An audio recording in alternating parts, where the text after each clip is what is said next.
La Terre, notre vaisseau spatial. Bienvenue à bord pour ce voyage d'1 an autour du Soleil.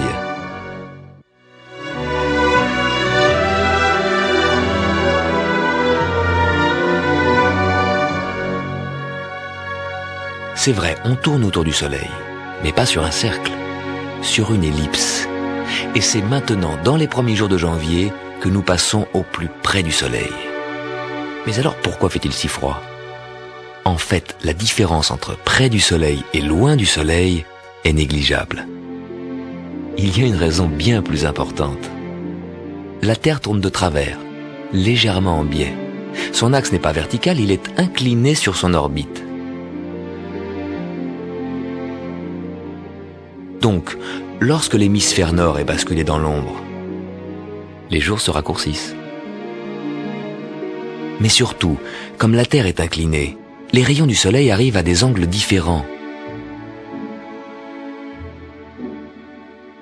Un rayon de soleil dans les tropiques frappe le sol à la verticale. Il fait chaud.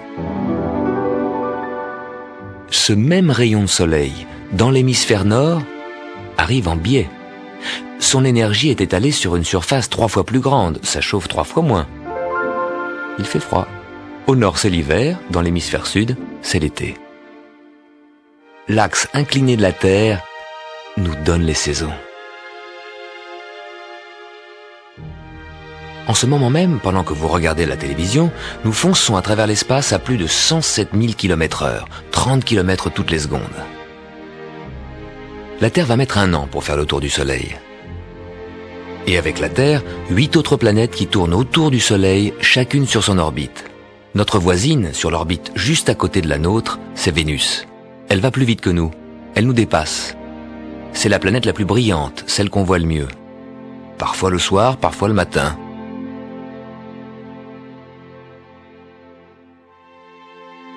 Pourquoi le matin ? Nous voyons Vénus à droite du Soleil. Vu de la Terre, voilà ce qui se passe le matin. Nous voyons la portion du ciel où se trouve Vénus. Vénus apparaît à l'horizon bien avant le Soleil, quand il fait encore nuit et que le Soleil, à gauche, est encore en dessous de l'horizon. Voilà pourquoi, dans cette position, nous voyons Vénus le matin, à l'aube. Puis la Terre continue de tourner, le Soleil apparaît, il illumine le ciel et on ne voit plus ni les étoiles ni les planètes. Et nous continuons notre croisière à bord de notre planète, la Terre.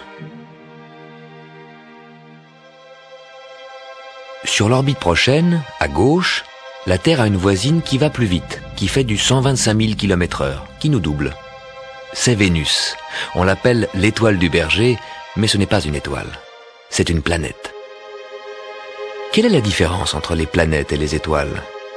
À première vue, on ne voit pas de différence. Pourtant, les étoiles rayonnent, comme notre Soleil, et les planètes ne rayonnent pas, mais renvoient la lumière du Soleil. Elles font partie de notre système solaire. Elles sont proches. Les étoiles, elles, sont très loin. Nous ne pouvons pas les atteindre. Voici Sirius, à côté d'Orion.